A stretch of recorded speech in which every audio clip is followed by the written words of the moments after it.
adrese, kurā, teiksim, pilsētā vai novadā, pagastā ir noticis šis īpašums, iegāde, atrodas, kad ir bijis šis iegāde, par kādu summu, un vēl daudz dažādi rādītāji. Šeit jūs varat redzēt, un mūsu šīs dienas uzdevums būs iedodot konkrētus šos datus, noprognozēt šo vērtību. Es tagad viņu nevaru atrast, bet bija viņa pašā kaut kur laikam sākumā. Summa, jā, noprognozēs šo vērtību. Un tirgu, protams, ir daudz dažādi rīki. Ir maksas un bezmaksas. Ja mēs runājam par tādiem bezmaksas rīkiem, open source rīkiem, kuri ir vēl tādi no-code rīki, ar kuriem nevajag specifisku kodēšanu, tad Orange ir viens no šiem rīkiem. Es čatā ielikšu arī linku uz šo rīku. Ir, protams, tirgu pieejami arī daudz dažādi līdzīgi rīki, piemēram, Naim. Viņš ir arī no-code risinājums. Viņu, es teiktu, uzņēmumi, varbūt pārsvarā viņi izmanto, viņš ir nedaudz avansētāks risinājums. Bet tie, kuri vēlas iekāpt šajā lauciņā, data mining lauciņā, mašīnu mācīšanās lauciņā, tad Orange rīks ir tāds tīri labs priekšiesācējiem kaut ko arī sākt, kaut ko darīt, kaut ko noprognozēt. Un šodien mēs arī parādīsim. Kāpēc mēs tieši paņēmām šo datu kopu? Tas ir, mums vienkārši interesē. Mēs gribam patestēt, vai mēs varam notestēt, vai varam noprognozēt šo vērtību. Un, protams, ko tas nozīmē, tad, ja jūs pēc tam vēlāk ievadot, teiksim, šos parametrus šajā modelī, jūs varētu redzēt, cik modelis dod kādu šo nekustamo īpašumu, šo vērtējumu, pat cik vajadzētu pārdot, un tad jūs varat salīdzināt ar reāliem cipariem un varētu novērtēt, vai tas sludinājumā norādītā cena ir par augstu vai par zemu, vai ir vērts iegādāties, vai ir vērts nopirkt nekustamo īpašumu. Lūk, tas ir viena lieta, kur mēs varam izmantot šo modeli. Protams, ir arī iestādes vai uzņēmumi var arī izmantot šo, teiksim, prognozēšanu vai nekustamo īpašumu prognozēšanu jau saviem mērķiem. Lūk. Un pirms es sāku stāstīt par šo rīku, kā mēs varam prognozēt, es jau esmu sagatavojis jums datus. Mums būs tādi pieejami dati Google Drive. Tā.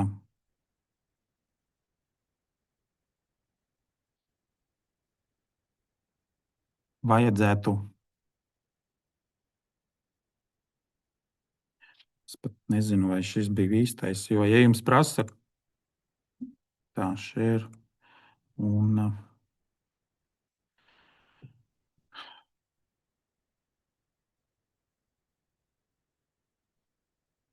tā. Jā. Tad jums it kā nevajadzētu prasīt kaut kādu pieprasījumu. Jums viņš uzreiz, ja jūs varat vaļā, jums būtu jābūt piekļuvē šiem datiem. Ja jums prasa, ka jums jānosūta kaut kāds pieprasījums man uz šo e-pastu, tad jūs sakiet, ka kaut kas nav kārtībā. Bet es izstāstīšu īsi, kas ir šajās mapē. Tātad ar faili, kas beidzas ar paplašinājumu OWS, ir šie Orange faili, ar kuriem tad šodien parādīšu tieši šo trenēšanas un prognozēšanas fāzi, kā mēs varam notrenēt datus un noprognozēt datus. Šeit jau viņi ir gatavi. Tātad, ja jūs šodien gribat darboties līdzi, jūs varat darboties līdzi. Protams, jums vispirms vajadzētu lejupielādēt šo rīku, lai varētu darboties.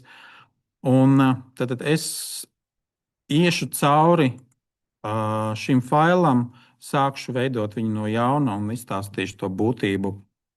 Tad, kam tad būtu jāpievērš uzmanība, lai šos datus vai modeli izveidotu? Dati tika sagatavoti šī failā, tad tas tika paņemts viss nekustamā īpašuma vērtības šīs fails. Viņš tika pārveidots, pamodificēts, var parādīt, kā viņš izskatās. Tad šeit tika paņemts fails, tika nofiltrēti ieraksti, kuriem nav nekādu, tur ir kaut kādi trūkstošie dati. Tas tika darīts tāpēc, lai mēs vienkārši varētu darboties ar pilnvērtīgākiem datiem. Šeit es tieši paņēmu tikai un vienīgi vienu novadu un tikai dzīvokļu cenas, tikai tāpēc, lai es varētu, man šis rīks būtu daudz ātrāks, lai nebūtu diezgan ilgi jāgaida pie datu apstrādes, jo kopējais ierakstu skaits ir ap 264,000. Un man ir bijis tā, ka šis rīks dažkārt arī šos ierakstus nespēja viņu sagramot tik ātri, kā es gribētu. Viņš dažkārt arī uzkarās, tāpēc tas jums ir jāņem vērā. Tāpēc es paņēmu mazu datu kopu, un tad es šo datu kopu, kas ir pavisam maziņš, sadalīju tādās divās grupās. Viena grupa, kas aiziet trenēšanai un testēšanai, un tas ir šis te fails, ko jūs varat arī izmantot. Un viens ir priekšprognozēšanas, tur ir tikai 4 ieraksti, 4 vai 5, neatceros, bet tas būs priekšprognozēšanas, kurā mēs paskatīsimies, cik precīzi mūsu izvietotais modelis būs noprognozējis šo vērtību. Tas ir ar šo datu sagatavošanas posmu, un ķersimies klāt pie prognozēšanas. Tā. Un es atvēršu pavisam jaunu, tukšu lapu. Tad mēs beigās nonāksim aptuveni pie kaut kā šāda. Tas izskatās haotiski, bet tad šī rīkā tad te ir pa blokiem sadalīti šie widgeti, kur tad ir saistīts ar datu widgeti, lietas, ko mēs varam izdarīt ar datiem. Tad augšu pielādēt no dažādiem jau sagatavotiem datasetiem vai no tabulām, datubāzes vai no failiem. Mēs varam paši izveidot datus, mēs varam jau iegūt kaut kādu tādu vispārīgu informāciju par šiem datiem, šī kolumna statistikas. Tad ir datu, teiksim, šīs transformācijas widgeti, vizualizācijas lietas, modelēšanas lietas, ko mēs varam modelēt, modeļa novērtēšana, nepāraudzītās mašīnu mācīšanās risinājumi, piemēram, dažādi klasterizācijas risinājumi. Šeit ir arī korelācija.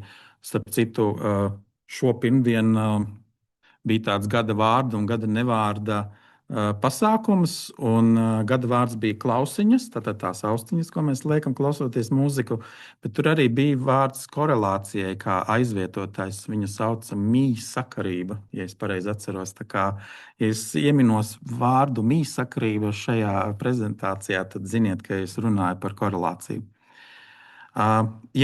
Un educational, tā ir, teiksim, papildu grupa, ko mēs varam pievienot klāt šim rīkam. Arī explain ir papildu grupas, tie widgeti, ko mēs varam pievienot rīkam. Tātad educational gadījumā mēs varam mācīties, saprast tos dažādus. Piemēram, šī gadījumā K-means mēs varam iemācīt, saprast, kā viņš strādā. Un explain gadījumā mēs redzam, kuri tad ir šie nozīmīgākie modeļi, variables, jeb šie parametri modelī. Kā mēs varam dabūt educational un explain? Viņš nenāk jums, teiksim, pēc noklusējuma, viņam nebūs pieejami, bet šeit zem options un add-ons jūs varat pievienot klāt vēl šīs papildu lietas. Tad man ir educational explain, bet šeit ir arī virkne daudz citu iespēju. Es nezinu, nemācēšu pateikt pilnīgi katrs, ko viņš no viņiem dara, bet jums būs tāda interese, jūs varēsiet iziet cauri un paskatīties un pateikt arī man. Nu, lūk, bet sāksim ar datu uh, prognozēšanu. Tātad datu fails mums jau ir sagatavots. Tātad, tas bija šī iepriekšējā failā. Un, es zinu, ka es viņu saglabāju Excel failā, līdz ar to es paņemšu šo failu un izvēlēšos to vietu, kur viņš atrodas. Viņš man atrodas zem downloadiem, un es nospiedīšu reload. Jums visticamāk šeit pirmo reizi izvēloties šo failu widgetu, jums nekā nerādīsies.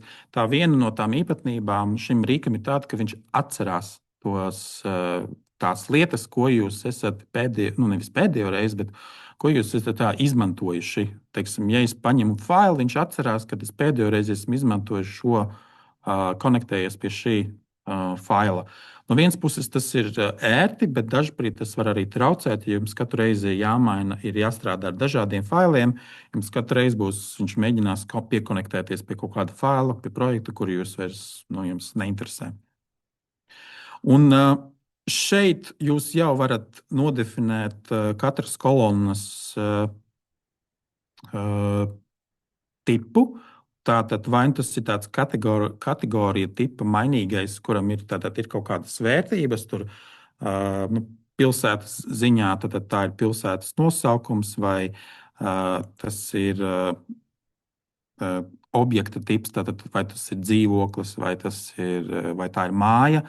Numerika tas būs skaitliska vienība, tad šī gadījumā šeit pat kadastrālais numurs tas ir klasificēts kā skaitlis, vai šis DA amount ir šī pārdot, šīs būs darījuma summa, kas mums arī interesēs. Un mēs šeit arī varam viņu ielikt lomu, kas nozīmē to, ka viņš būs mūsu targets. Mēs varam šeit viņu nodefinēt. Targets nozīmē, ka tā ir tā lieta, ko mēs gribēsim prognozēt. Feature, tā ir visi tie kolonas, kurus mēs izmantosim, lai mēs noprognozētu šo targetu vērtību. Es pagaidām atlikšu atpakaļ feature, es vienkārši parādu, ka jūs arī šeit viņu varat izvēlēties un nomainīt. Kas mums vēl ir kāda loma? Meta un skip. Skip nozīmē, ka mēs vienkārši viņu izmetam laukā un nekur viņu neizmantojam šo kolonu, un šāda kolona te būs. Meta nozīmē vienkārši, ka te ir kaut kādas kolonas, kas satur meta informāciju, kaut kādu tekstuālu informāciju par kaut kādiem datiem. Jūs varbūt gribat viņu šo kolonu, lai viņa ir šajos datos, lai viņa katru reizi, kad jūs varat vaļā, teiksim, šādu data table, jūs varat vaļā, lai jūs gribat redzēt šo meta kolonu. Bet tas ir līdz ar to jūs varat viņu izvēlēties, bet viņš nepiedalīsies modelēšanā kā tādā. Šis laikam bija features. Tad te ir kaut kādas metakolonas, ko viņš pats ir izdomājis, ka tās ir metakolonas, jo tur ir pārsvarā tekstuāli lauki. Piemēram, viens no viņiem bija adreses nosaukums. Lūk, tālāk. Ko jau es izdarīšu? Vispirms es salikšu select, es ielikšu šo un select, ielikšu vispirms šo edit domain.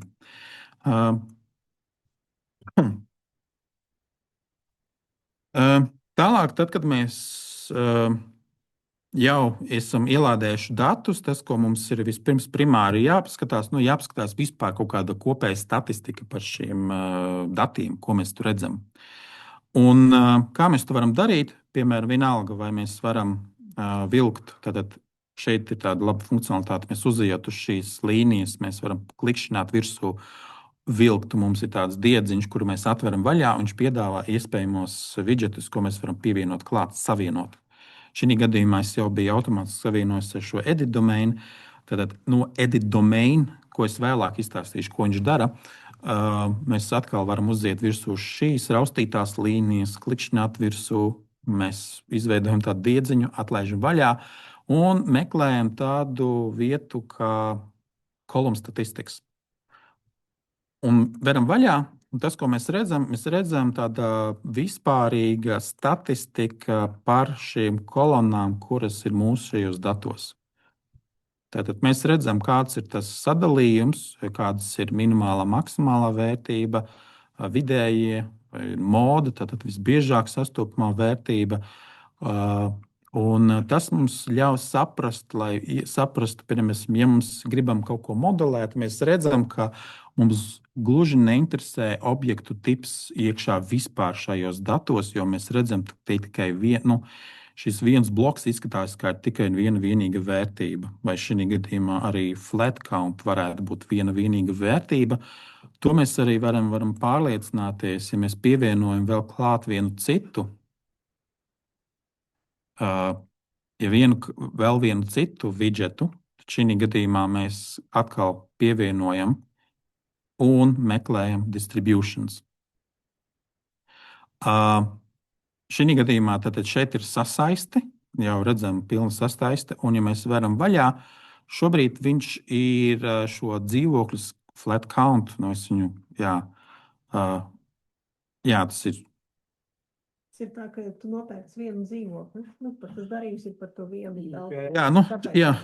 Šī gadījumā man tas baigi nekas neinteresē, jo es redzu, viņam visur vienīgi ir viens. Tātad man viņš pat nenodara datu analīzē. Protams, ir svarīgi jums ir saprast, ko jūs vispār analizējat, kādus datus, ko šie dati nozīmē.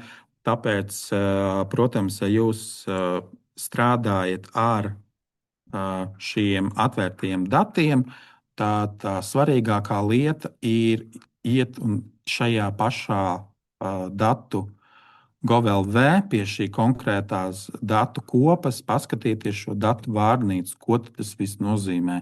Tātad šeit diezgan varbūt slikti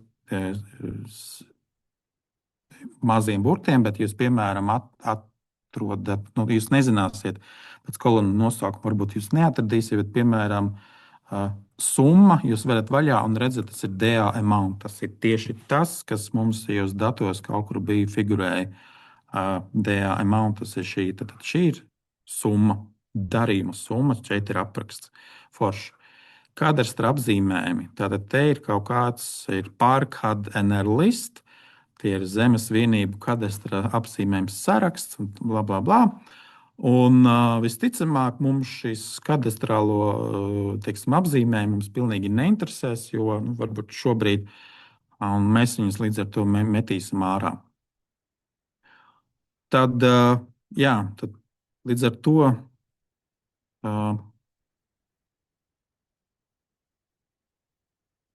mēs faktiski varam darboties. Tā labā lieta šim rīkam ir tāda, ka tajā brīdī, kad es esmu viņus savienojis savā starpā, šeit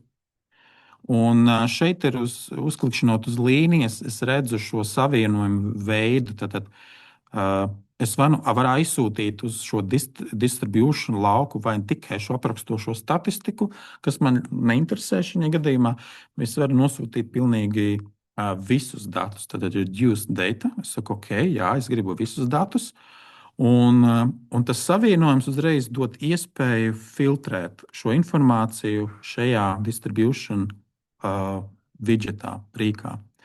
Un ko tas nozīmē? Tad tajā man ir blakus divi šie widgeti. Es klikšķinot uz AR district, es uzreiz šeit redzu, ka pamainās dati. Man ir tikai viens.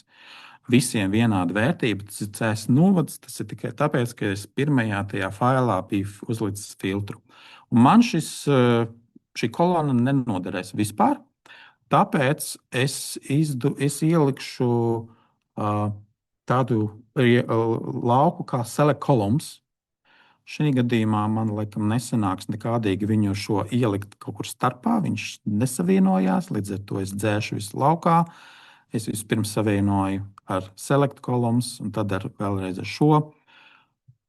Un tad select columns šeit viņš atkal jau man visu ir atcerējies, ko es kādreiz esmu licis.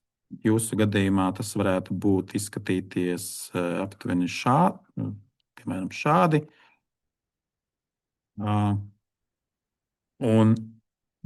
Un šis select columns ir identisks faila šai sadaļai, kurā ir lomas sadaļa. Tieši tāda pati būtība ir šim šam widgetam, kurā tad es pasaku, šie būs šeit visi featuri, kuriem es gribēšu, no kuriem es gribēšu meklēt šo, aprēķināt šo nekustamo īpašumu cenu. Target ir tā vērtība, tikai viena vērtība, ko es gribēšu prognozēt. Tātad DA amount bija tas, ko es gribēju prognozēt, un es viņu vēl turu un velku un atlaižu iekšā.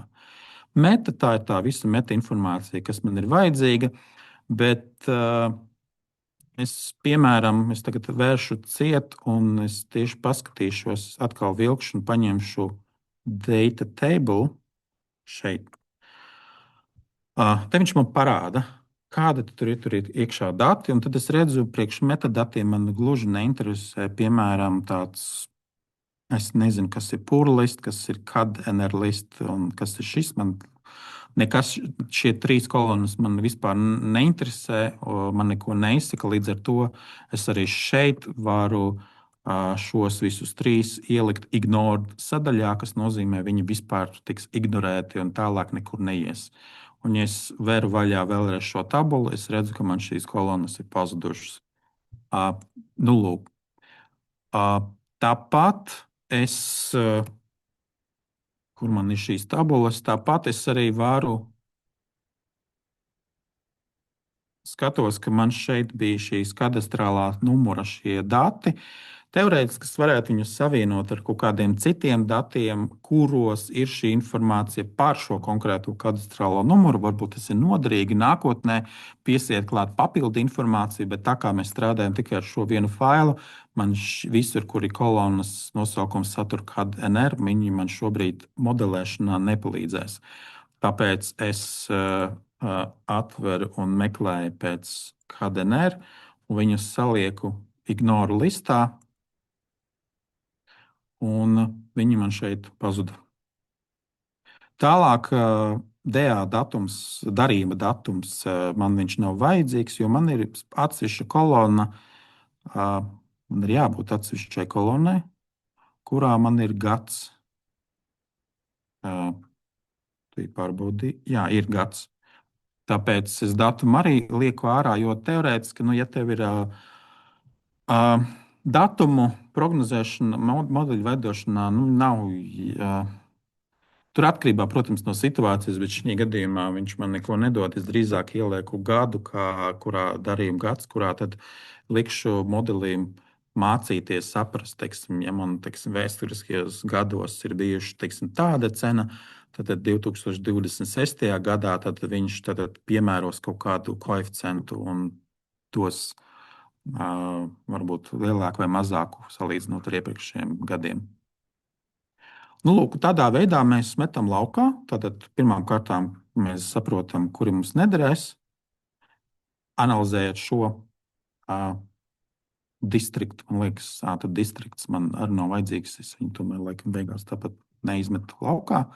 Un es viņu šeit ieliekot, viņš uzreiz atjauno šo informāciju. Tātad viņš ir tā tīri plūstošs.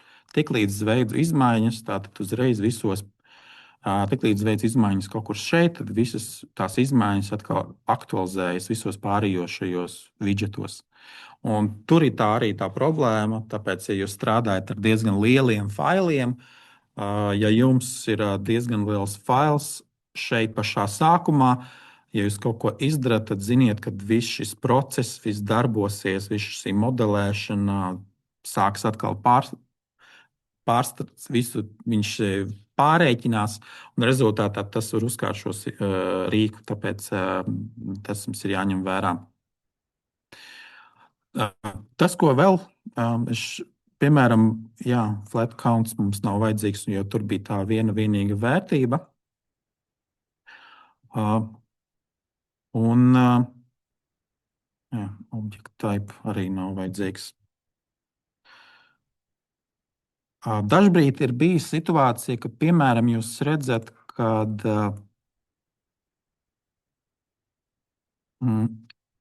tad ir tāds preg-floor max un preg-floor min.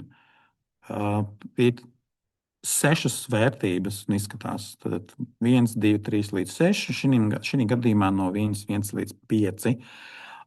Viņam šobrīd ir tips numerika. Tātad numerisks lauks. No vienas puses, jā, viņš ir skaitliska vērtība, bet šādos gadījumos es ieteiktu, ja šeit nav nekādi skaitlis figurē, bet šeit nav kaut kāda vērtības aiz decimāla daļām, tam līdzīgi. Un, ja ir ļoti maz kategoriju, tad viņu pārveidot nevis par skaitlisku vērtību, bet par kategorisku vērtību. Un kā to var izdarīt? Tad atkal, visticamāk, vai nu mēs ejam šajā failā, mēs viņu šeit tipu nomainām, vai arī mēs varam šo edit domain laukā, mēs to varam pamainīt. Tātad edit domain bija šeit šīs widgets, kuru mēs ievietojam, savienojam, un verot vaļā max, floor max, mēs vienkārši nomainām tipu uz categorical. Vērtības tā arī paliek, un, piemēram, min. Es viņu nevaru atrast, bet atstāsim pagaidām šādā veidā. Ideja ir skaidra. Jo dažbrīd ir labāk, ja šī vērtība, es pat laikam ne to nomainīju, bet ir labāk, ja tās vērtības, jā, jūs categorical tipa vērtības strādā nedaudz citādāk nekā numerika tipa vērtības modelēšanā, tāpēc dažbrīd ir vērts pamainīt šo tipu. Tad, jā, priekšmodelēšanas, tad jums ir jāņem šis vērā, jāskatās. Un vēl viena lieta, ko ir vērts arī skatīties, ir skatīties šo mīļu sakarību, jeb korelāciju, kurā mēs tad redzam, kāda ir sakarība starp diviem dažādiem parametriem, tātad lineāra sakarība. Un šajā gadījumā es no edit domain uzvilkšu jaunu, atkal pievienošu jaunu widgetu, kas ir correlation. Šeit viņš ātri sarēķināja. Un šeit es redzu, šeit ir sakārtots dilstošā secībā pēc Pearsona korelācijas koeficienta šie korelācijas rezultāts. Viens nozīmē, tā ir ideāla korelācija. To mēs arī varam redzēt grafikā. Tūlīt mēs viņu izveidosim. Tātad mēs varam izveidot atkal no šejienes velkam, un vislabākais priekš korelācijas mums der šis scatterplot. Es nezinu, kā ir latviski scatterplot. Izkliedes grafiks, kurā tad mēs varam norādīt. Šeit jau man ir nodefinēti tieši trāpieviņš, bet šeit tieši var redzēt divi dažādi parametri, bet viņi ir identiski vienādi, un respektīvi viņu korelācijas koeficients ir 1. Un priekš modelēšanas mums neder. Mums der tikai viens no viņiem, jo abus divus pirmām kārtām nav jēga likt, otrām kārtām korelācija dažbrīd, ir dažādiem modeļiem. Šis korelācija ir ļoti cieša sakarība, traucē tieši modeļa veidošanā, tāpēc būtu jāmet ārā. Metam ārā vienu no viņiem. Šobrīd es izmetīšu vienkārši randomā vienu. Buy NR of shares, piemēram.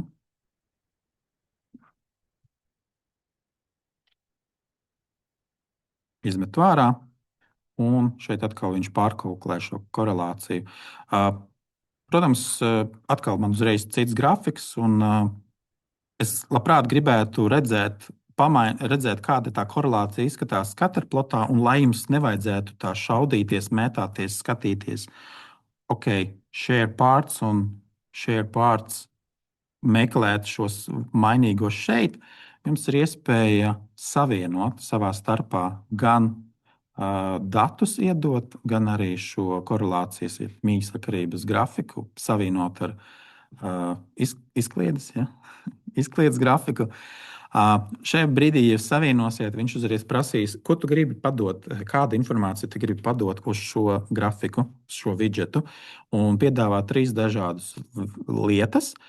Dati mums jau pēc būtības nāk no šejienes, tāpēc mēs negribam padot datus, tāpēc mēs šito dzēšam ārā. Mēs gribam padot kolonnas, jeb šo feature šajā gadījumā. Un, ja mēs klikšķinām features, un viņš vienīgais saka, tu vari savienot tikai un vienīgi ar šo bloku. Tas nozīmē, no šejienes nāk feature, tiek feature padoti uz šo grafiku. Spiežam OK. Un ko tas vizuāli, kā tas tagad vizuāli izskatās? Tas, kas man ļoti patīk šim rīkam, ir tas, ka tajā brīdī, kad es izvēlēšos korelācijas šo sakarību, tad es uzreiz redzu, ka tieši šie parametri šeit ir tie feature, kas šeit ir ielikti. Es paskatīšos korelāciju starp šo negatīvu korelāciju, tad mēs redzam, jā, tad šie parametri jau automātiski ir ievietoti. Ļoti ērti. Un kā jau minēju, tad, ja ir ļoti vienkārši viens ir ideāla sakarība, tuvāk viens, tad ļoti ciešāka sakarība. Kā redzams, izrādās DA identifikators ļoti korelē ar gadu, kas visticamāk tas identifikators. Mums pirmā kārtā viņš būtu pēc noklusējuma jāmet ārā, bet otrām kārtām tas identifikators vienkārši katru reizi tiek pielikts klāt. Tas identifikators ar katru gadu, ar katru darījumu tiek pielikts +1, un ar katru nākamo gadu, protams, viņš būs lielāks nekā iepriekšējais, tāpēc ir tāda korelācija.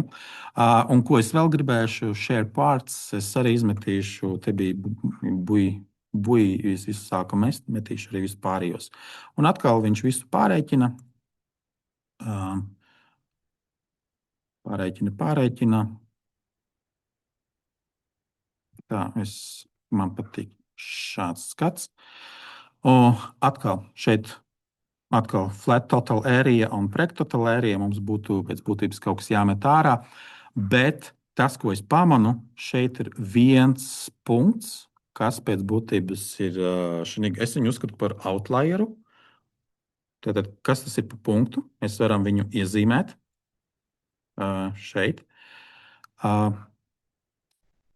Un te atkal ir tā labā lieta, ka mēs varam atkal savienot šo, izveidot jaunu, piemēram, data table. Un šeit mums aizies selected data. Tad mēs varam pateikt, kas uz šo tabulu aizies. Uz šo tabulu aizies iezīmētie dati, selected data. Un es iezīmēju šo vienu punktu, un es veru vaļā šo tabulu, un man ir redzams, kas šis punkts, kas šie pa datiem. Kāpēc viņš ir outliers? Kāpēc, piemēram, tātad sanāk, viņam kopējā platība ir milzīga, un faktiski viņš korelē ar šo otru, kam ir tieši līdzīga platība. Pat ja mēs, piemēram, mēs varam paskatīties, kas tas ir. Mēs redzam, DA amount ir 330,000, un varbūt mēs varam paskatīties vispār, kā izskatās šī sadalījums ar šo, paņemsim, tātad, kur mums ir distribution. Jā, te var arī meklēt. Tas ir tas pats, kas šeit. Viņš vienkārši nezināja, ko es gribu. Šādi viņš zina, ko es gribu. Šoreiz viņš neuzmanīja. Bet te es varētu šo DA amount paskatīties. Man nevajag kumulatīvo. Es redzu, te tiny tāds izaugums. un es redzu, ka tas ir tie paši 331 ieraksts, kuram ir virs 330,000. Mēs varam kaut vai paņemt,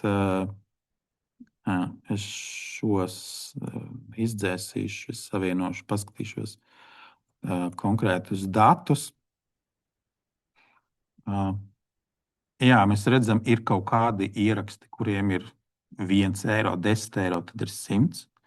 Tad mums ir tādi, kuram ir viens gadījums ar 330,000, tāpēc, ka totālērija pat ir diezgan milzīga.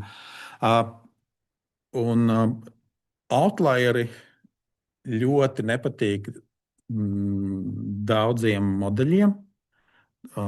Līdz ar to jums būtu ļoti jāskatās, jāsaprot, kāpēc vispār ir radies tāds situācija. Ja šis ir tāds unikāls gadījums un ja viņš traucēs, noteikti jums ieteiktu viņu vienkārši izmest laukā. Tāpat arī zemākajās gadījumos jums vajadzētu paskatīties, kas ir šie pat darījumiem. Iespējams, datu sagatavošanā ir bijušas kaut kādas kļūdas, tāpēc mums ir piesējušies kaut kādi nepareizi dati. Jo varbūt sākotnēji liekas, ka jums ir tikai 2 ieraksti, bet varbūt dēļ šiem datu sagatavošanas procesā viņš ir radījis kļūdas arī citur, ko jūs šeit varbūt vizuāli nepamanāt. Varbūt 100 vietā bija jābūt 1000 vai 10 000. Tāpēc jums tam ir jāpievērš uzreiz uzmanība. Tā kā tie nāk no atvērtiem datiem, tad pieņemam, ka mēs to neko nevaram pārbaudīt. Mēs vienkārši izmetīsim šīs 3 rindas ārā. Un kā mēs šos 3 rindas varam izmest ārā? Mēs varam atkal šeit pašā sākumā izdzēsīšu atkal šo savienojumu un ielikšu select rows. Tad atlasīšu rindas, kas man interesē. Te man atkal viņš viņu atcerēsies no iepriekšējiem. Šis pēc būtības tas ir no tā iepriekšējā faila, ko es taisīju. Šie man gluži nenoderēs, bet šeit man ir ielikts, ka šai summai ir jābūt starp 99 un 200 000. Es zinu, ka vismaz es izmetīšu laukā 10 ierakstus un 10 eiro darījumu un virs 3000 darījumu. Kā mēs to vienkārši varam izdarīt? Jums šajā gadījumā te nekā nebūs. Tad mēs spiežam add condition, atrodam interesējošo lauku, DA amount, liekam dažādi veidi, kā mēs varam atlasīt. Es paņēmu between, tad, ja es zinu, 100 varbūt man vēl interesē, es likšu 99, 330 000 man neinteresē, nākamais bija 150 000, likšu 200 000. Tātad tādā veidā es atlasu. Un es varu viņu ciet, un šeit es varu atkal izveidot jaunu, datu tabulu, kurā es varu pat atlasīt. Šeit ir savienojums, uzklikšana no dubultklikšķi. Viņš man piedāvā matching data, kas pēc būtības ir viss, kas ir šeit, kas aiziet, kas ir atbilstam nosacījumam, un unmatched data, kas nozīmē, kas neatbilstam, kas ir izkrituši ārā kādas kolonas, kādi ieraksti. Tad es pamainīju uz unmatched, es varu vaļā, ir jābūt 3 ierakstiem, un tā arī ir tie 3 ieraksti. Un, ja es skatos DA amount, tad 1, 10, un šis lielais ir izkritis ārā. Es varbūt viņu pārliku, es viņu nevaru pārlikt, jo viņš man šeit arī paliks. Un līdz ar to tas uzreiz, kā jau teicu, outlieri ļoti nepatīk modeļiem, arī korelācijas koeficientiem. Šis nepatīk, tāpēc arī, ja jūs redzat, pirms jūs sākat analizēt, jūs paskatīties šos korelācijas koeficientus, jūs paskatīties, vai ir kāda outlieri, un ja ir, tad seciniet, kāpēc tāda ir. Varbūt tur kaut kas ir jāpamaina, varbūt tur kaut kur jānofiltrē nost, viņi jāmet ārā. Varbūt šo koeficientu, varbūt viņu vērtības būtu jāizvieto ar kaut kādām citām vērtībām. Un tagad, kur man bija tas scatterplots, šeit man bija sākumā tur tālu bija kaut kāda vērtība, tagad viņas nav, viss ir forši. Korelācija, man liekas, neatceros, kāda bija, bet tuvu tam, bet viņai vismaz ir uzlabojusies. Bet, kā jau minēju, tur, kur ir ļoti, ļoti cieša sakarība priekš modeļiem, mums šī ļoti ciešā sakarības gadījumā mēs atstājam tikai vienu vērtību. Piemēram, es izmetīšu to buļu volumu. Un izmest laukā mēs viņu jau diezgan varam, jau mākam to darīt. Tālūk, tādā veidā jūs varat iet cauri, skatīties, saprast, kas notiek. Un šādā veidā arī savienojot vienu widgetu ar otru, jūs varat pat filtrēt un skatīties, kas tur ir tāds īpašs. Vēl viena lieta, piemēram, šeit es pamanīju, te ir interesanti, korelācija, bet to visu šo koeficientu pabojā vēl šie dati. Man uzreiz interesē, kas tie tādi ir. Tad es atkal iezīmēju. Es viņus iezīmēju. Tad ar kontroli es varu vēl iezīmēt vēl citus punktus. Un kur viņš man aizgāja. Man viņš aizgāja uz datu tabulu. Tad vai nu variants es varu skatīties šo tabulu, divi interesantā kārtā, ka lielākoties tie ir viss no līgatnes darījumi. Otrs variants mēs uzreiz arī varam pievienot klāt box plot, kas latviski saucās vērtību amplitūdu diagramma. To jau esmu iemācījies. Un to, ko mēs atkal šeit varam ieklikšķināt uz tās līnijas, mēs paņemsim nevis tikai to, ko mēs esam ieselektējuši, bet paņemsim pilnīgi visus datus. Tad arī tie, ko mēs neesam ieselektējuši. Ok, mēs varam vaļā, un tad mums ir līdz ar to tāda subgrupa, apakšgrupa, kurā mēs varam, viņš man parāda, vai viņš ir ieselektēts, tā rinda vai nav ieselektēta. Tātad, ja,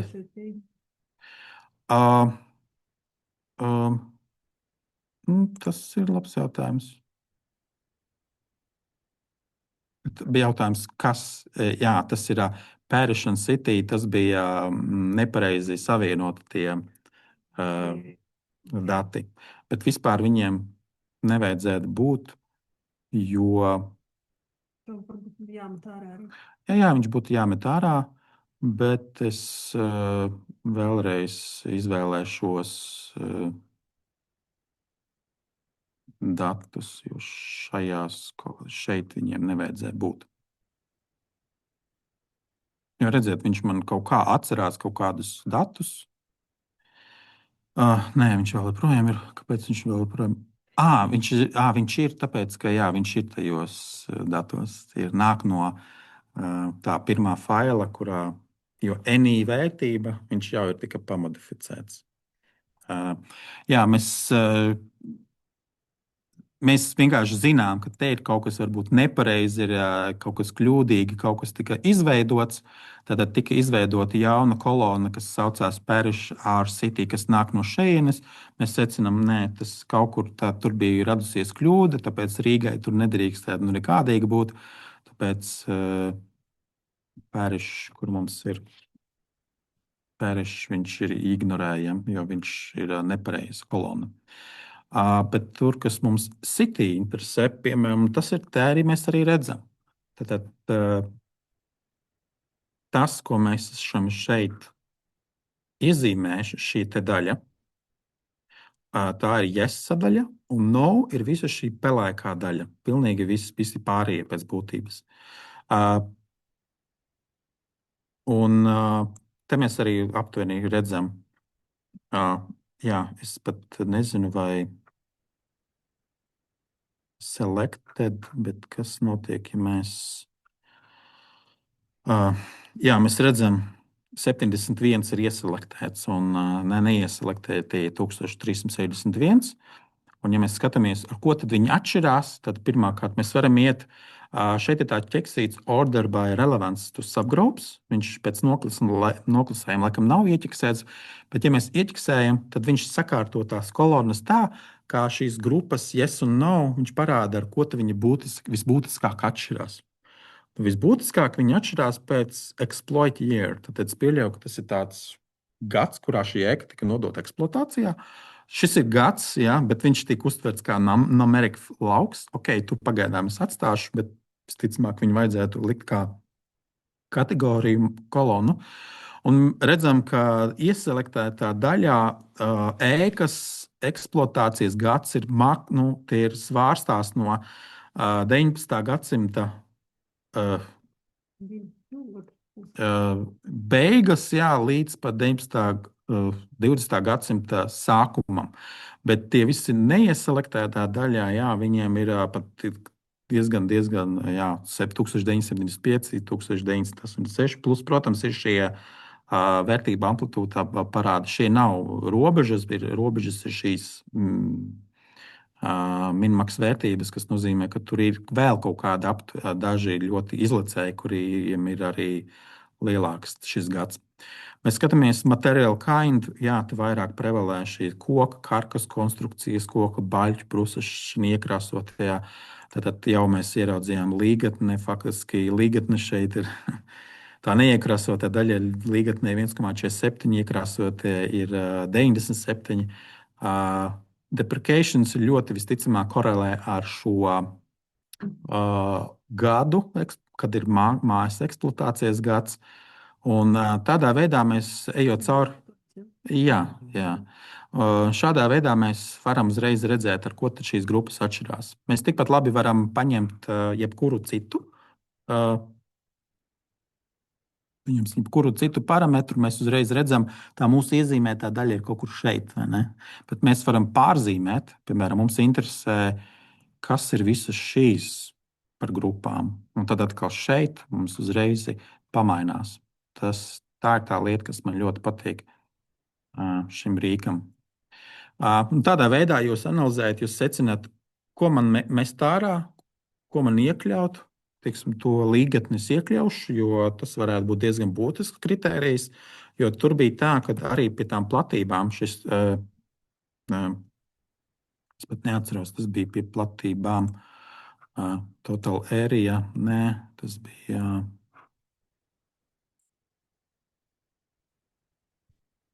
Tad šie bija tie līgatnes gadījumi, tie bija šie, kas nozīmē, šīs ir vecas ēkas, līgatnē atrodas, un construction area viņiem ir liela, bet maza building total area. Tad jāskatās, kas ir tajos metadatos, ko šīs kolonas nozīmē. Es nezinu, zemes platība. Nē, tur ir būt.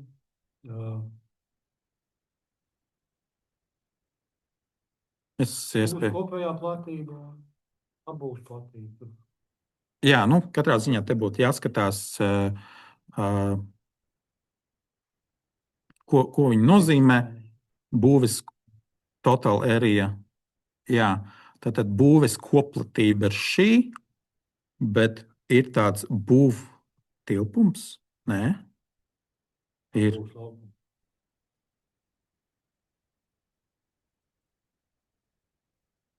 Tas ir kaut kāds terits. Jā, un ir apbūves laukums. Tātad apbūves laukums, tātad viņam diezgan liels apbūves laukums. Stāvu skaits atšķirās, tāpēc. Jā, un ir maza šī būves koplatība. Salīdzinot ar tiem.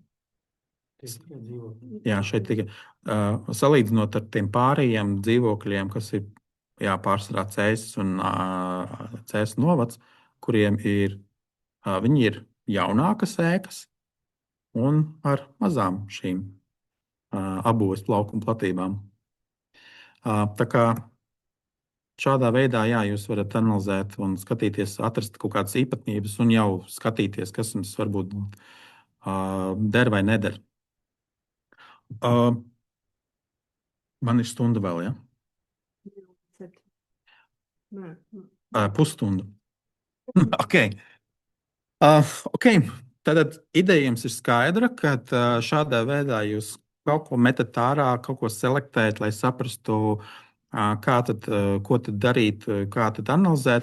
Un tagad ķersimies jau pie pašas modelēšanas. Un modelēšanā ir svarīgi datus vispirms sadalīt vismaz divās grupās. Tad šeit ir tāds data sampler, kas nozīmē to, ka mēs šeit datu šobrīd es sadalu divās daļās. Šeit mēs paņemsim divas tabulas.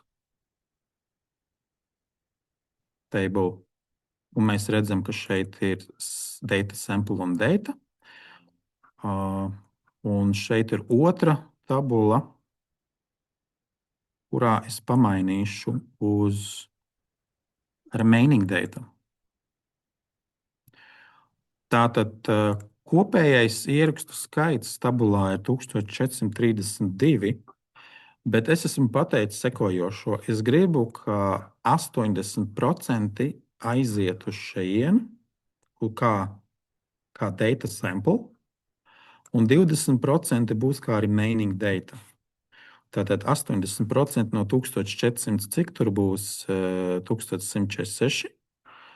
Un atlikušā daļa ir 286 Kas tur man saka? Tad 286.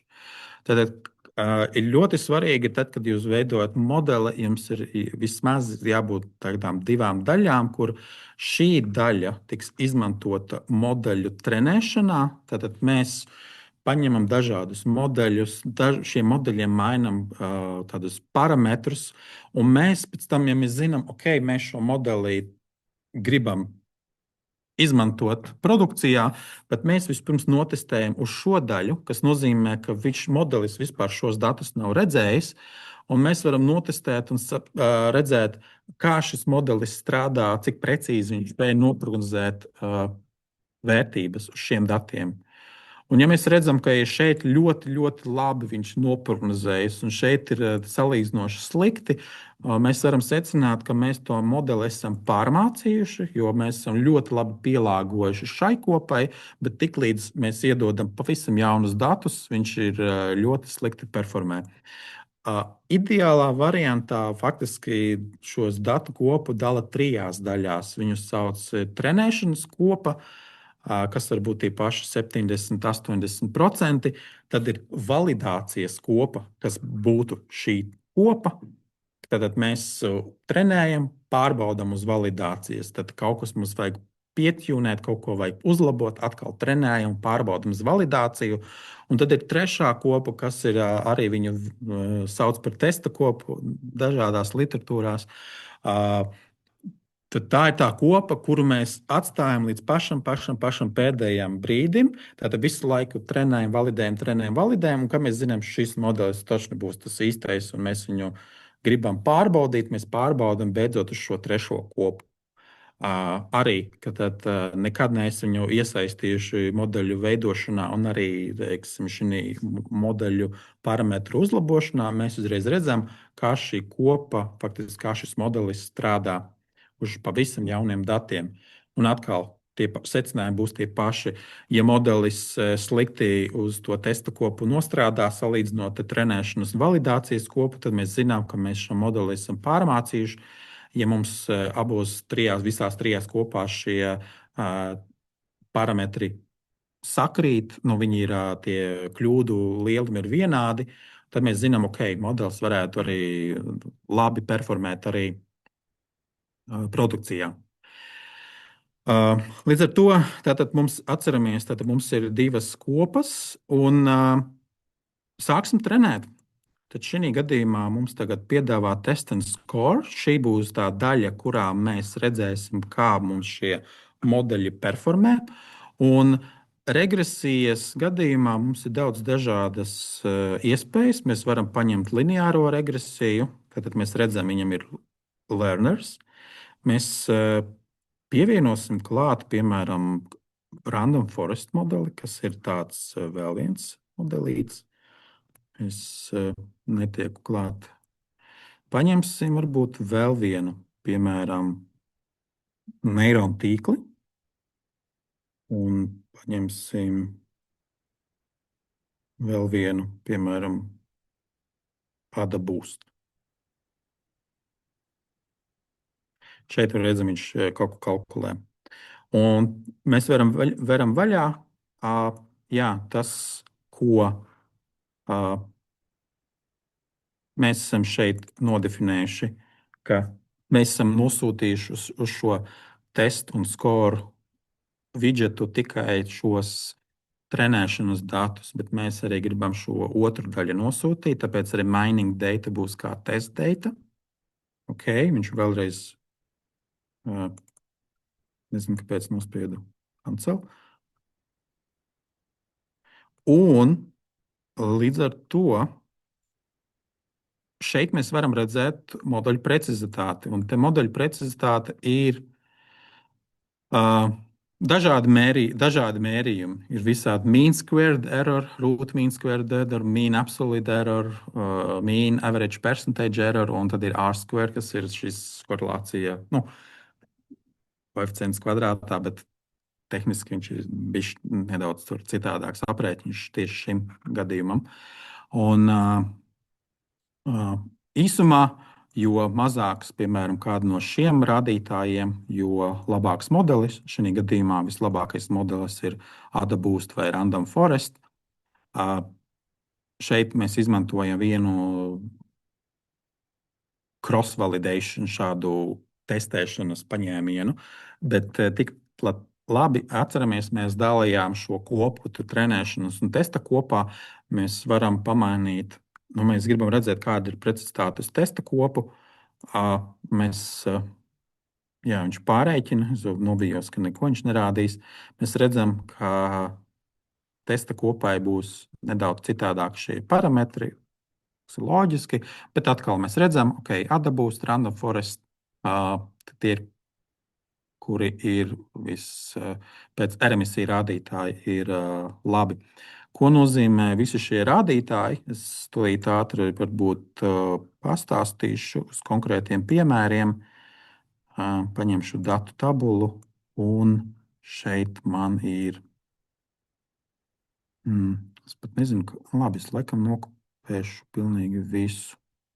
Saglabāšu datus, jūs uzreiz varēsiet redzēt, kā var saglabāt. Save data. Save, un te būs downloados train. Tas nav par vilcieniem, bet tas būs trenēšanas dati. Un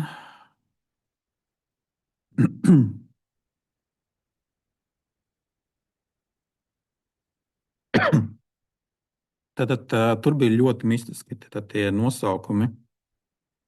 MSC, kas ir ļoti daudz lielu, mistiski lieli skaitļi. Tas pēc būtības paņemsim uz Random Forest piemēra. 1, 2, 3, 4, 5. Varbūt ne viss. 1, 2, 3, 4, piemēram. MSC. Šo mēs izlaidīsim. Māja. Mape. Pietiks idejiski. Šies 3. MSC nozīmē, tad, kur mums ir, ir mums īstā cena. Tas ir cena, ko noprognozējis Random Forest modelis. Un MSC nozīmē to, ka mēs aprēķinām starpību, un mēs šo starpību vēl kāpinām kvadrātā. Tas ir tas rezultāts. Un tad, kad mēs taisām vidējo, kur mums ir vidējais, varbūt uztaisīsim ātri pivot tabulu. MSC, māja un mape. Šeit mēs visiem taisām average.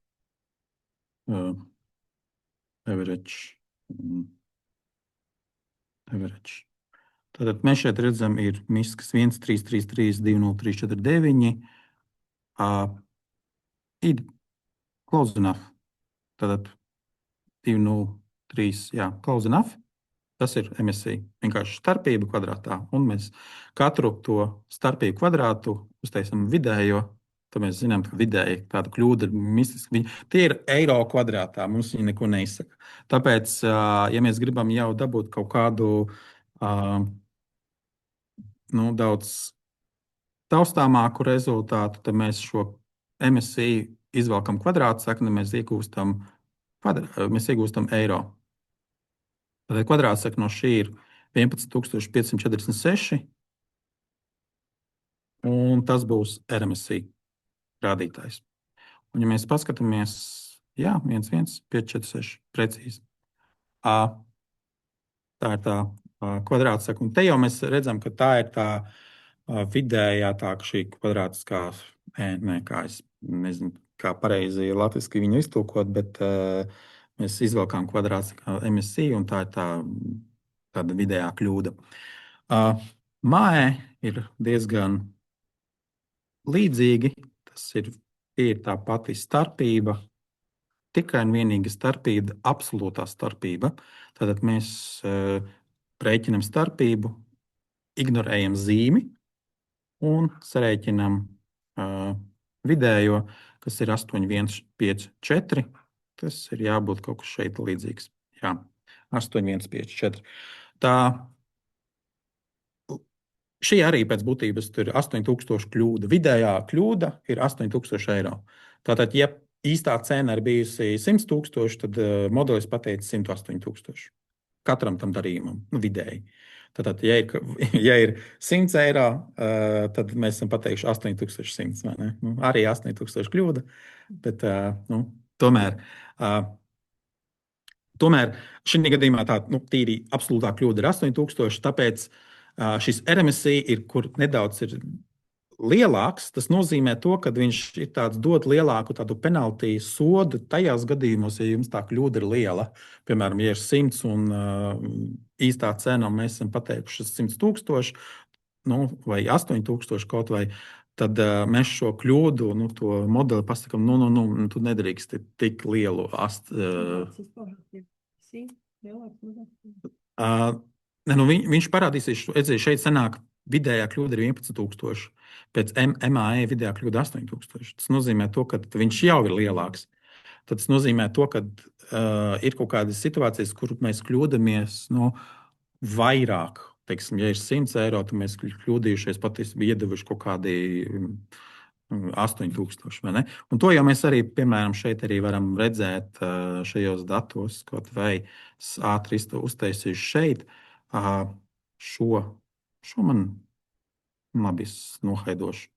Tu mēs redzam, ir 100 un te ir 20,000, un tad līdz ar to RMSI būs lielāks.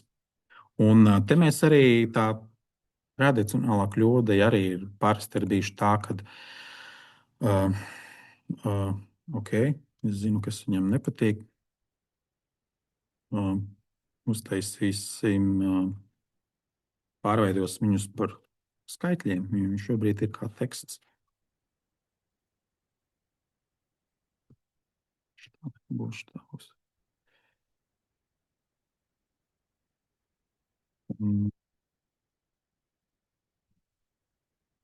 Haidot, laikam, nebija prātās. Tā. Es parādīšu, kāds tīri vizuāli izskatās.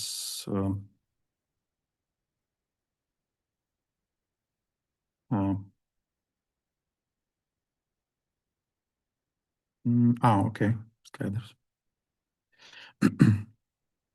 Tad zilā līnija ir fakts un sarkanā ir prognoze, kas ir Random Forest. Un tad mēs redzam, zemās darījuma cenas viņš paaugstina, un augšējai daļai viņš vienkārši nespēja davilkt līdz augšējai. Un tad jums ir jāsāk domāt, ko man darīt. Kā es uz šādu situāciju varam iziet no sevis? Vienu vai tā kopā? Tur varētu būt daudz dažādu gadījumu, jā, ka tur iespējams, ka viņš, tur arī tā, ka pats modelim ir grēkos to, ka viņiem ir vairāk skatās, kas ir vidusdaļā. Tad, teiksim, ir tikpat labi, teiksim, tās datu kopas šeit ir pārāk maz, un viņam vienkārši, piemēram, ja ir piemēram, situācija, jums klasifikācijas, teiksim, tādos problēmās, ka tev ir 1% gadījumu, kurš tev jānoprognozē. Piemēram, ir kaut kāds 1% gadījumu, nezinu, tur klientu aiziešanas procents, vai ne? Piemēram, 3% aiziet. Tas jau ir ļoti labs rādītājs. Bet ja jums būtu jānoprognozē, kuri tad ir tie, kuri aizies, vai ne? Kur no tiem 3%. Tad jūs varat uztaisīt modeli, un viņš būs 97% precīzs. Ko viņš var izdarīt? Viņš vienkārši visiem pasaka, ka tu neaizies, un viņš būs 97% precīzs. Tāpēc, ka tikai tik ļoti maza daļa, 3%, kas aiziet, viņš var pateikt, neviens no viņiem neaizies. Un tu esi kļūdījies tikai. Tev kļūda ir 97%. Un līdzīgi kā šeit, viņš var iemācīties uz šo lielo masu. Varbūt viņš nevar saprast, kur ir tā atšķirība starp to mazajiem un lielajiem darījumiem, jo viņu nav nemaz tik daudz.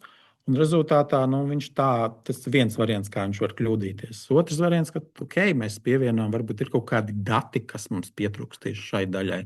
Varbūt mums varbūt ir jādala. Nu, labi, mēs nevaram dalīt. Mums ir jāsaprot, tu pieļauj, teiksim, mazākos darījumus mēs varam atsevišķi analizēt, bet mums ir kaut kā viņi jāspēj nošķirt, jo mēs jau lasot sludinājumu, teiksim, prognozējot kaut ko, jau mēs nevarēsim pateikt, tas būs maz vai liels. Mums ir jāspēj kaut kā identificēt, varbūt jāsplito šis kopa vēl cīkāk. Te ir kaut kāds viens komentārs. Man jārunā skaļāk. Pagaidām, man jārunā, ja? Ok. Es domāju, kur nu vēl skaļāk. Lūk, mape, tas ir mean average percentage error, kas nozīmē tātad procentuālā kļūda. Es to skatos, man dators, es ceru, ka dators izdzīvos.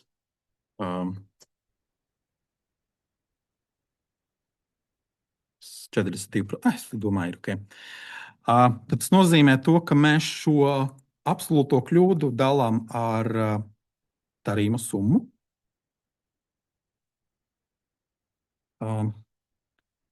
Mēģināšu atcerēties. Un spīt mēģināšu atcerēties. Bet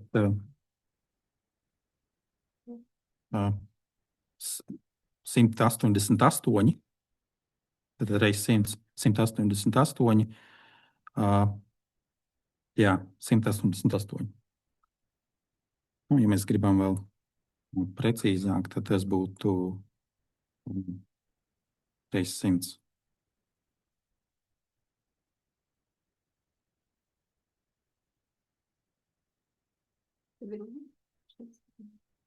Jā, jā.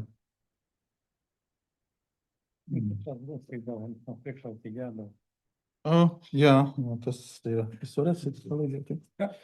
Lūk, tad mape ir percentage errors. Man šis rādītājs nepatīk, jo viņš neņem vērā to svaru tam. Viņš vienkārši sarēķina vidējo.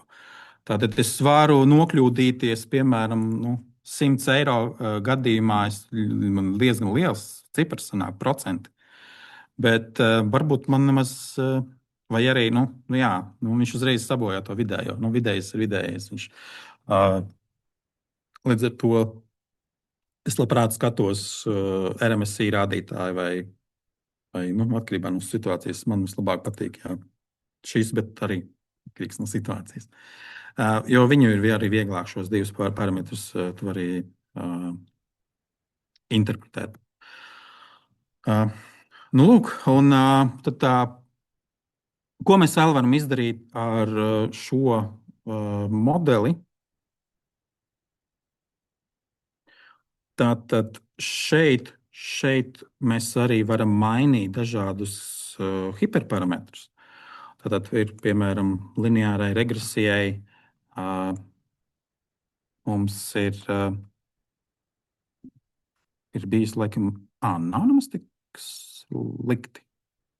Jo, ja mēs pamainām šeit, protams, mēs varam bez regularizācijas. Tātad ja man pietiks laiks, tad varbūt pastāstīšu, ko tas nozīmē. Bet mēs uzreiz redzam uz 0,688. Skatījās, kā ok, alfa.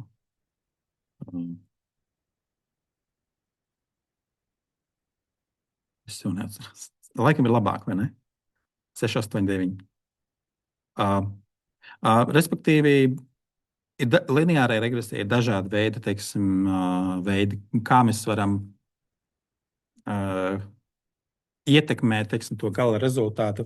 Kā jau minēju, lineārai regresijai multikolineārai, es nemāku izrunāt to vārdu, respektīvi, ja ir parametri, kuri savstarpēji korelē, lineārai regresijai tas ļoti nepatīk. Un tas var sabojāt to gala rezultātu. Un, tad viens no variantiem, kā mēs varam cīnīties, tad, kā jau pašā sākumā mēs vienkārši izmetam laukā šo savstarpēji korelējušos rādītājus, mēs varam izmantot citu modeli. Piemēram, ir tāds PLS, kas ir tieši cīnās ar šo multikolinearitāti. Vēl variants, protams, mēs varam izlīdzēties ar ridge regression, kas nozīmē to, ka viņš skatās, nevis skatās, bet viņš tad lineārai regresijai visvieglāk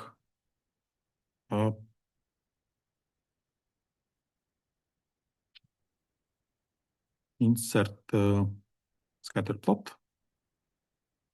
Visvieglāk ir saprast, ja mums ir vienkārši divi rādītāji, tad mēs jau no skolas laikiem te jābūt equations. Tad šī ir tā lineārā regresija. Šī gadījumā mums ir divi parametri, un viņš ir teorētiski aprēķinājis, ka vislabākā līnija ir šī, kas spēj noprognozēt, piemēram, šo.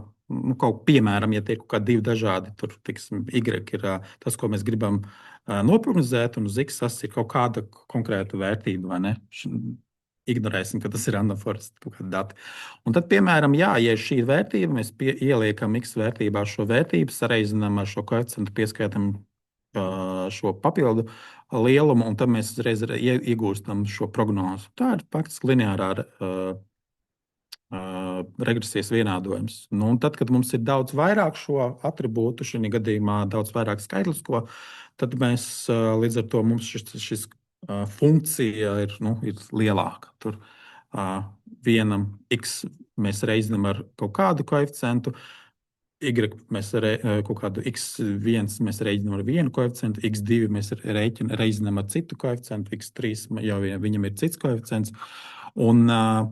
Un šie koeficienti, tad, lai mēs atrastu to labāko ideālo līkni, protams, lineārā regresija mēģina tur pamainīt šos koeficientus, lai kaut kādā veidā dabūtu to labāko prognozi. Ridge regression gadījumā šim vienādojumam vēl tiek pieskaitīti tie pašu koeficientu kvadrātu summa, kas reizināta ar šo vienu lambda parametru, kas bija šeit. Diezgan sarežģīti izklausās.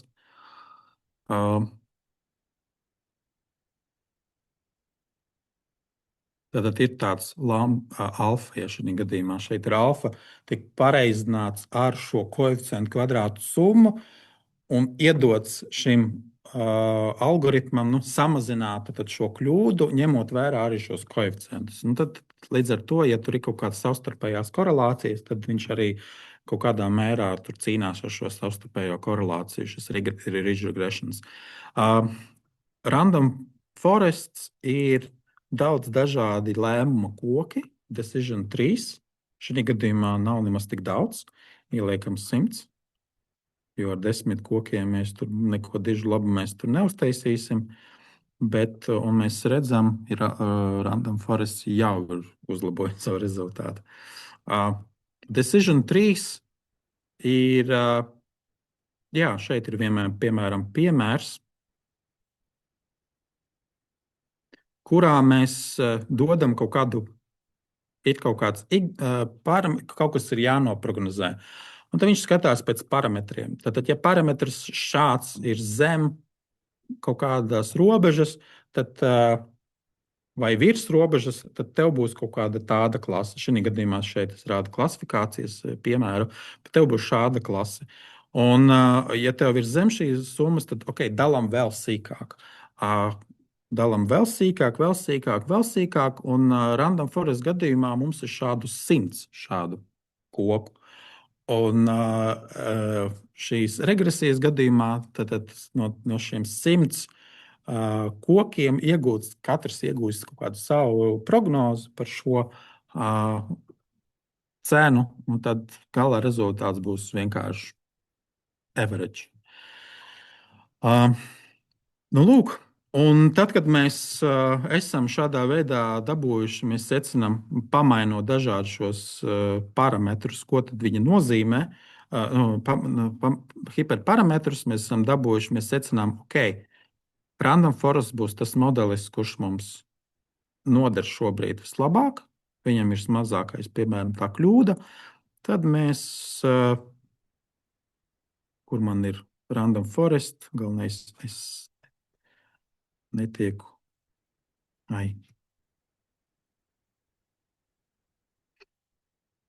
Tad es izdomāju, ka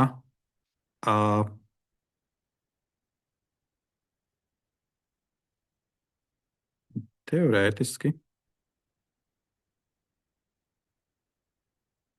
es vēlreiz varu šo modeli paņemt un izlaist cauri predictions.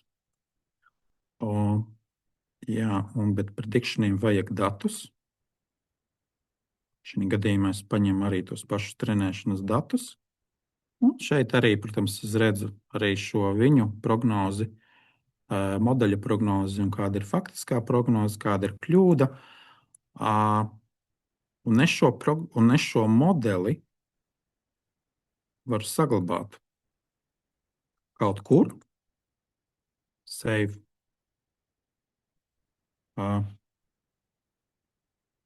final 2v2 vai kā mēs parasti rakstam. Tas ir tiešām ir final modelis. Un tad mēs kaut vai paņemsim, mums ir kaut kāds kaut kāda fails, kurā mums ir ienākuši jauni dati. Un tāpēc es paņemšu to otru failu, kurā man ir forecast tāds fails. Un kā jau es minēju, šeit man ir 4 ieraksti. Tad te vairs nav svarīgi, ko es gribu filtrēt vai negribu filtrēt. Tas ir svarīgi, lai man ir pilnīgi visi tās kolonas, kas ir šajā modelī, tiek izmantotas. Tad es šo summu īsto pamainīju. Un tad mēs vienkārši ielādējam šo modeli, load modeli. Izmantojam šo modeli, tad mēs augšu pielādēsim final. Okay. Savienojam ar predictions, savienojam ar sveiku datus. Mēs gribam redzēt, ko es esmu tur izdarījis.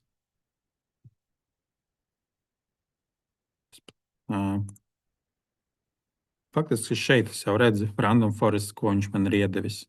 Un ja mēs sākam salīdzināt ar, idejiski pašā dzīvē mums šāda situācija nebūs. Ja mums pēkšņi ienāk jauni dati, mēs īsto cenu varbūt nezināsim. Un šoreiz mums ir vērts paskatīties, kā tad jums ir tāda iespēja paskatīties, kā viņš būtu noprognozējis. Un mēs redzam, protams, šī gadījumā šeit viņš to nokļūdījies par 2500 eiro. Šeit viņš nokļūdījies par, ak, Dievs, cik par centiem viņš ir nokļūdījies. Bet šeit vidējos divus viņš ir ļoti smagi nokļūdījies. Līdz ar to 50-50 vai ne? Un tad atkal, ja viņš ir smagi nokļūdījies, atkal jāskatās, jāpētā. Tas parasti ir tajā trenēšanas hiperparametru pielāgošanas fāzē. Parasti tā notiek tā analīze šeit. Tas viss process, kur jūs skatāties šo rezultātu, kā tad šie modeļi iet, un tad jūs tādā brīdī sākat mainīt kaut kādus hiperparametrus vai pamaināt citus modeļus. Un tas, ko jums ir pieejams šajā failā, šeit ir daudz dažādi. XGBoost, AdaBoost, tad tepat ir stackings, ka jūs varat uztaisīt modeļu kopu, kuri 3 modeļi kopā prognozē vienu vērtību. Tad katrs iedod kaut kādu vērtību, tad ir piemēram regresijas vienādojums, kurš tos vērtības atkal piemēro savus koeficientus un tad iedod šo to gala rezultātu.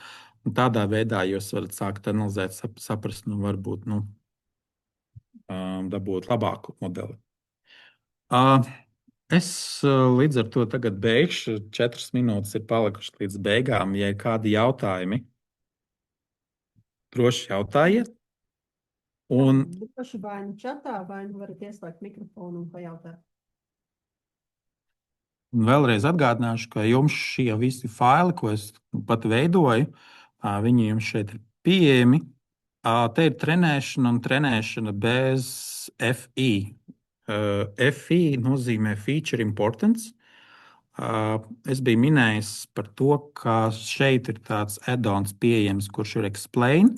Manā gadījumā man vajadzēja uzinstalēt Visual Code C++, kas nozīmē, tas ir diezgan apjomīgs.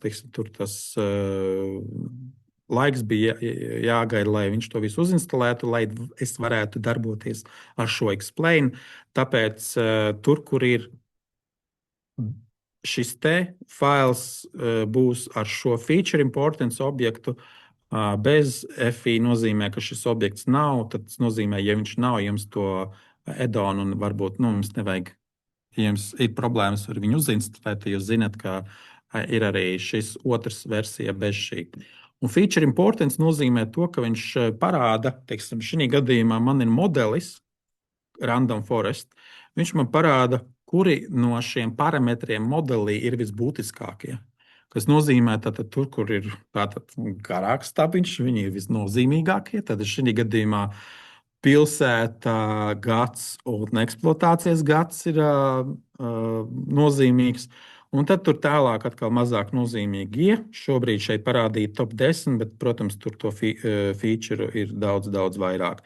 Piemēram, ja mēs viņu savienojam ar tabulu, mēs redzam pilnu sarakstu ar featuriem.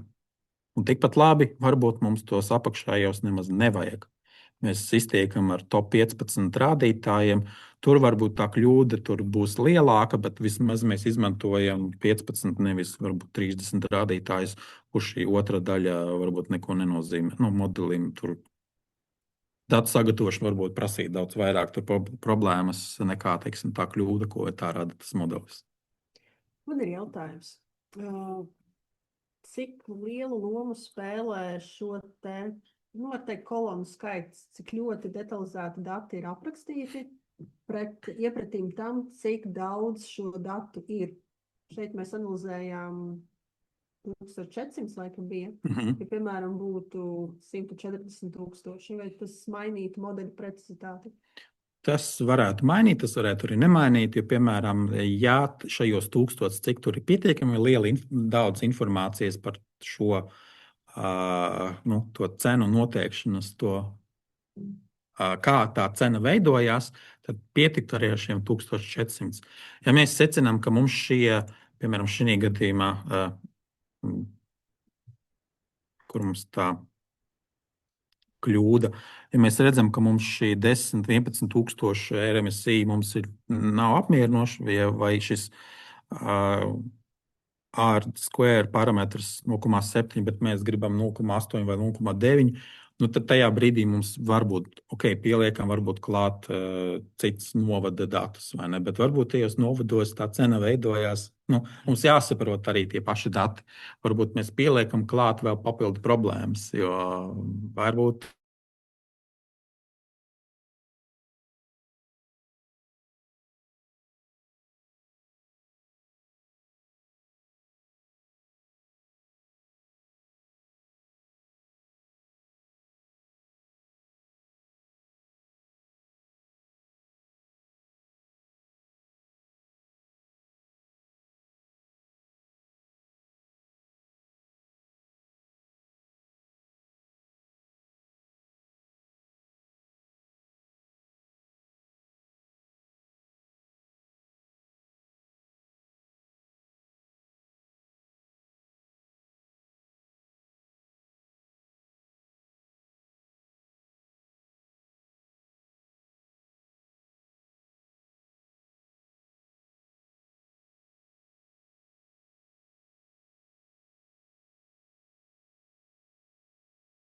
Tad es nezinu, kur es beidzu runāt, kur jūs mani nedzirdējāt, bet tā doma ir tāda, ka šim ML inženierim ir diezgan jāstrādā roku rokā ar biznesu. Biznesam būs šīs zināšanas par konkrētu to jomu, piemēram, ieraugot šos galvenos features, viņš pateiks, nē, gads neder, pilsēta neder, un eksploatācijas gads vēl jau vairāk neder. Tur ir citi parametri, kas to nosaka. Un tad kopā ar biznesu jūs meklējat, vai ir šie dati parametri. Varbūt kaut kādā veidā citādāk var viņus dabūt, bet vai arī datu nav, kāds modelis ir, tad jums ir jāņem vērā kaut kāds ierobežojums šim modelim. Ko es skatos, ka jautājumu čatā nav, neviens arī neslēdz iekšā savu mikrofonu. Domāju, ka bija diezgan daudz jauna. Arī tas pats grafiks par to liecina. Stunda jau ir vēla. Un, domāju, ka šo mēs varētu nopaļauties. Es beigšu ierakstīt. Un tiekamies kādos citos datu skolas pasākumos. Čau!